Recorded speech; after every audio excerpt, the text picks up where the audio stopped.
بسم الله الرحمن الرحيم.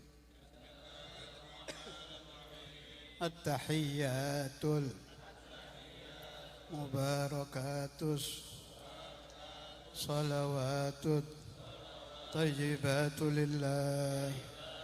السلام عليك أيها النبي ورحمة الله وبركاته.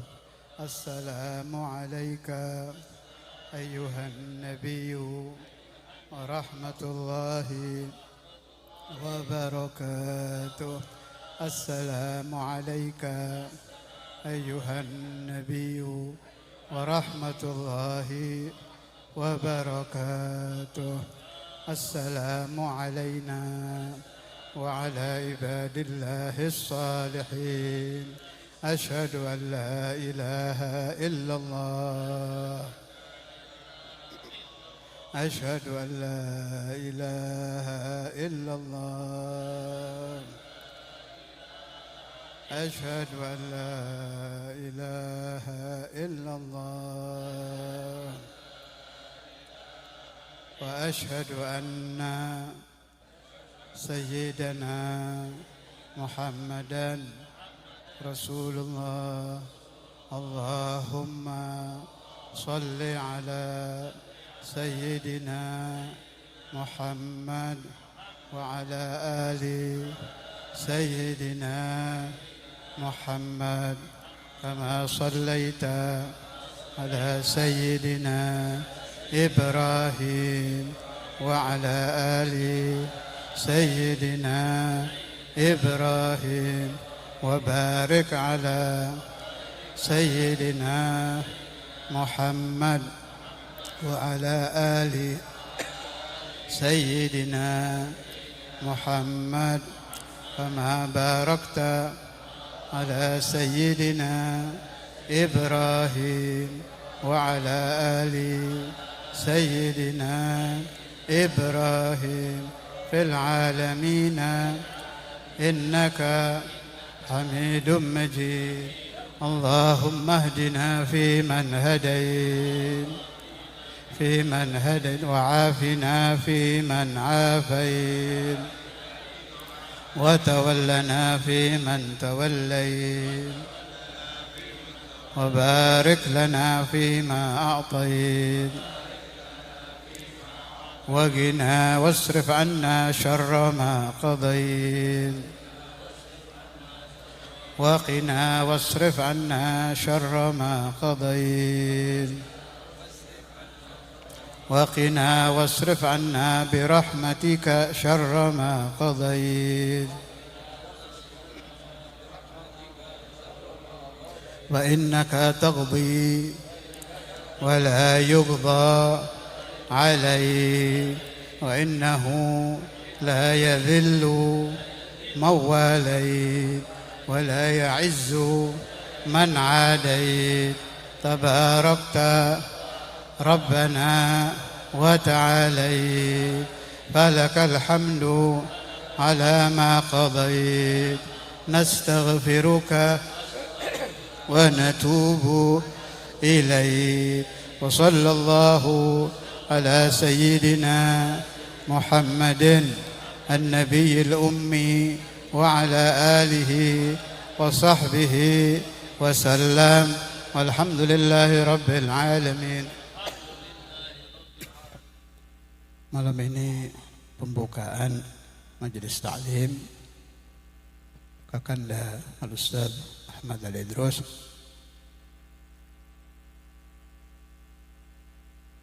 Nama majelis ta'lim Majelis Ta'lim Al-Habib Muhammad bin Abdurrahman As-Segaf. Itu kebiasaan dari almarhum ayahanda Syekhana Al-Imam Al-Hafidh Al-Musnid Al-Qutub Al-Habib Abdullah bin Abdul Qadir Al-Faqih. Kalau awal membuka majelis atau ta'lim membaca yang saya bacakan tadi, insyaallah dengan dibacakan bacaan tadi selama setahun majelis menjadi barakah, ilmunya menjadi nafi'. Mudah-mudahan tidak ada takdir ditutup lagi. Entah nggak tahu corona apa nggak tahu lah, pokoknya jangan ada lagi insyaallah. Sebab yang dibutuhkan itu bukan hanya dunia. Kita hidup di alam dunia ini ada ghaib, ada alam yang tidak terlihat. Nah, itu butuh salat ala nabi, butuh maulid, butuh salat jamaah, butuh qiraatul Quran. Saya pernah dapat keterangan kalau ada satu majlis yang di majlis itu diadakan ibadah, entah tilawatul Quran, terutama tilawatul Quran. Jelas, tilawatul Quran di atas maulid, di atas salawat, di atas yang lain-lain. Paling azim.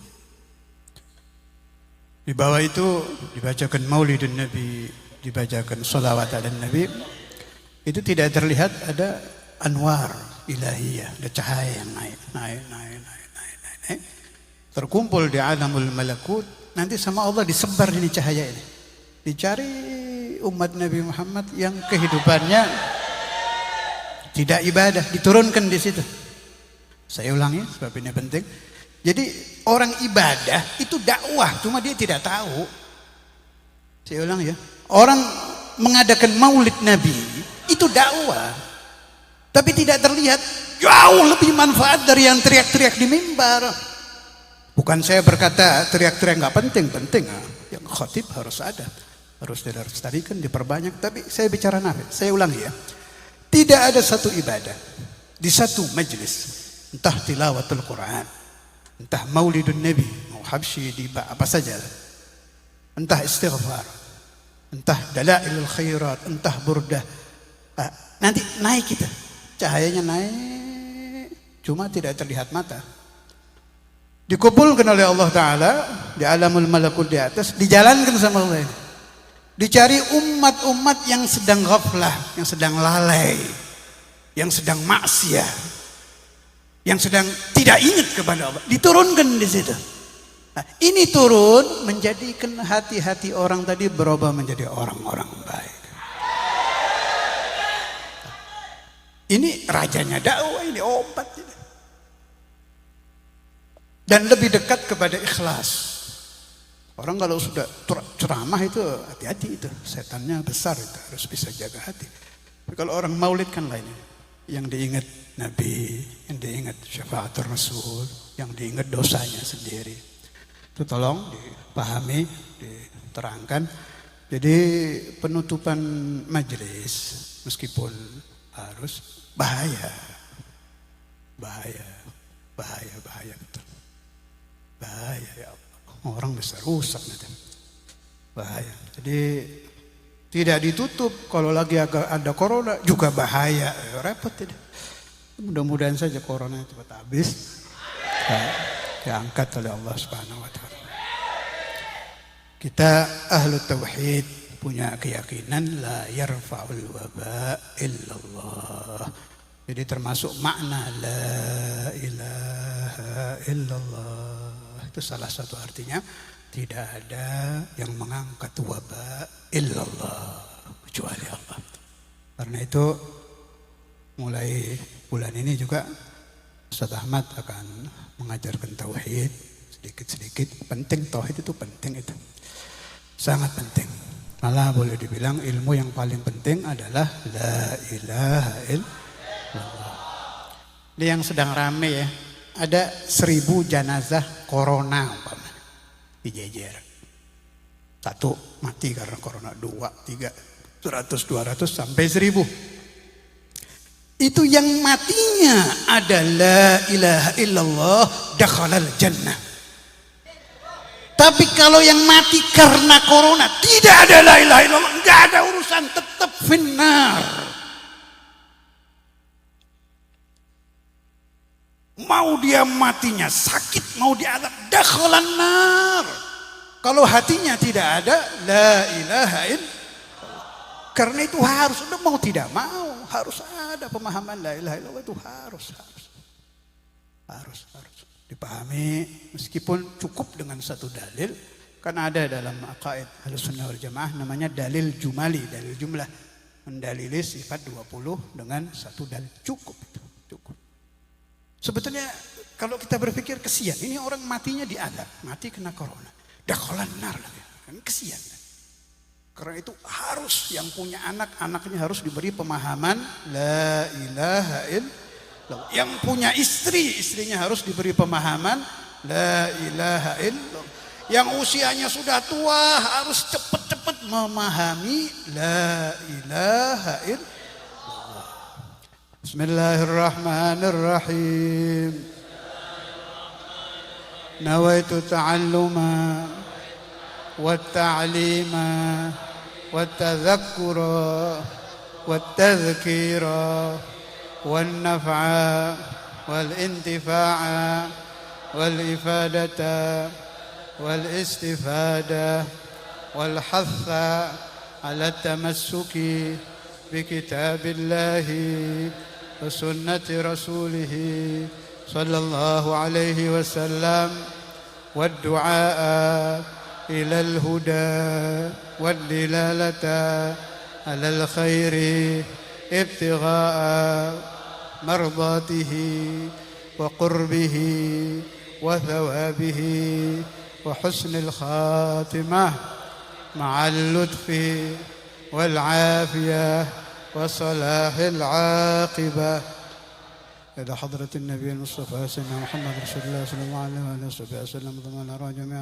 إخوانه من الأنبياء والمرسلين وآل كل منهم الصحابة وصائر الصالحين ضمن أرى من سيدنا علم ومن سيدنا حواء وما تناسل بينهم من الأنبياء ورسل الأولياء ثم الرسالات من يأتي في آدم من تناسل بينهم من الأنبياء ورسل الأولياء ثم على رسولنا عبد الله بن عبد المطلب سيدنا آمنة بنت وهب ثم إلى أرواح ساداتنا أبي بكر وعمر وعثمان وعلي سائر أصحاب الرسول أجمعين سيدتنا فاطمة الزهراء رجل الكبرى والشطر سائر أزواج رسول الله أجمعين ثم على رسول حمزة بن عبد المطلب سيدنا عباس بن عبد المطلب سيدنا جعفر الطيار السيدة الصفية سيدنا عبد الله بن عباس سيدنا فضل بن عباس جميع أمام ومات النبي وخال خالة النبي ومن انتسب إليهم في العلم والنسب ثم على سيدنا الحسن وسيدنا الحسين جميع ذرياتهم سيدنا علي زين العابدين سيدنا حمد الباقر سيدنا جعفر الصادق سيدنا علي على غيره سيدنا علي الله سيدنا حسن المثنى سيدنا حسن العسكري سيدنا محمد جميع ذرية الحسنين ثم إلى رسولنا المهاجر الله أحمد بن عيسى المقدم محمد بن علي بعلي المقدم الثاني سيدنا عبد الرحمن السقاف محمد بن علي سيدنا محمد بن علي بن الدبيلة سيدنا عمر مخضر وخان وابي عبد الله بن علي الحدث محمد سيدنا عمر بن عبد الرحمن الطاشي علي بارك الحبيب عبد الله بن ابي بكر عبد الرسول بكر بن عبد الله عدني الحبيب ابو بكر بن عطاس بن سعد بن عطاس بن احمد ناصر عطاس علي محمد تبشير بعد بن سلم الادعاء من الشيخ ابو بكر بن سالم ابي صالح مسلم حامد حسين بن هدم الشيخ ابو بكر بن سالم سيدي عقد بن سالم ابي عبد الله مسلم بن ظاهر واخوه الظاهر بن حسين وجميع اهل سلسله طريقه الساده العليويه ومن انتسب اليهم في العلم والنسب ثم إلى رسول الله الأولى سيد الشيخ عبد القادر الجيلاني رضي الله عنه ثم على سيد أحمد البدوي سيد الملك بن رفاعي سيد الشاذلي وجميع أصحاب الطرائق المحمدية سيد الإدريسي سيد أحمد التجاري ثم إلى كل ولي وولية من مشارق الأرض المغرب صغر وكبر ذكر وأنثى إنسهم وجنهم ثم إلى الجميع جميع الأقطاب والأوتاد والأنجاب والأبدان والأقباط والأفراد وأهل النوبة وأهل الدارك ورجال الغيب وفي الأعظم ثم إلى جميع أولياء الغوث في هذا الزمان في جميع الأزمان ثم إلى قطب الزمان وإلى صحبه الغيب خصوصا إلى شيخنا زمان الأستاذ الإمام الحافظ المسلم بن عبد الله بن عبد القادر بالفقيه وشيخنا الإمام الحافظ عبد القادر بن أحمد بالفقيه عبد الرحمن بن عبد الله بالفقيه عبد الله بن السيد الفقيه محمد بن علي الفقيه أحمد بن محمد بن علي بن عبد الله بالفقيه والحبيب محمد بن الإمام الحبر الحبيب عبد القادر بن أحمد الفقيه وأبوه فاطمة وشريف وأمي هاني بن الله بن عقيل والحباب زهراء ثم إلى من دفن من أوليائك في تربة الإمامين ومن دفن في تربة الإمامين من أهل مودتك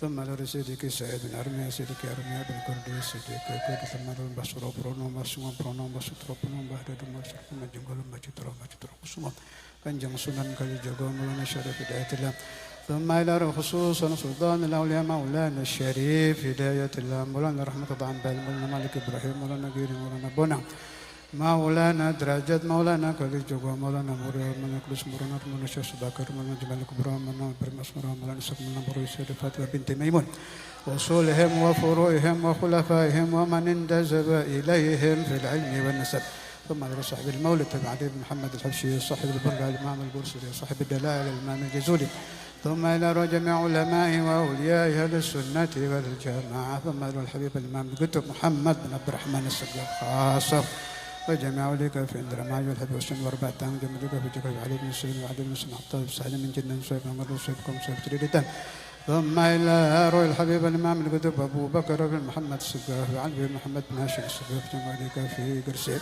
وإلى رحاب جعفر بن شيخان السقاف كحامد بسلوان كخليل بن كلام سيد شفت لهم جميع أولياء في جوا الشرقية والوسطى والغربية في إندونيسيا وخارجها ثم لو جميع أولئك في البقيع جميع أولئك في معذا جميع أولئك في شبيكة ومن دفن من أولئك وأنبيائك في الحرمين في جبل في من مات من أولئك في الماء من ذكر الباب وأصولهم وفروعهم وأهل سبيل الله يرزقنا محبتهم ويتوفانا على ملتهم ويحشرنا في منزلة ينفعنا أولادنا بناتنا وذريتنا وأحبابنا التي أختي سيدتي بنت زهراء فاطمة ومن حضر مجلسنا وأحبابنا من بركاتهم وأسرارهم وأنوارهم وعلومهم نفعنا في الدين والدنيا والآخرة ثم لرسوله سيدنا الشيخ البدر سيدنا البدرين مسلم من فضل سيد السنة ثم الشريف ما تريد صاحب الكتاب خصوصا سيدنا سيدنا من بركة المسلمين في الدين والدنيا والآخرة على الدوام بلا محنة دنيا وأخرى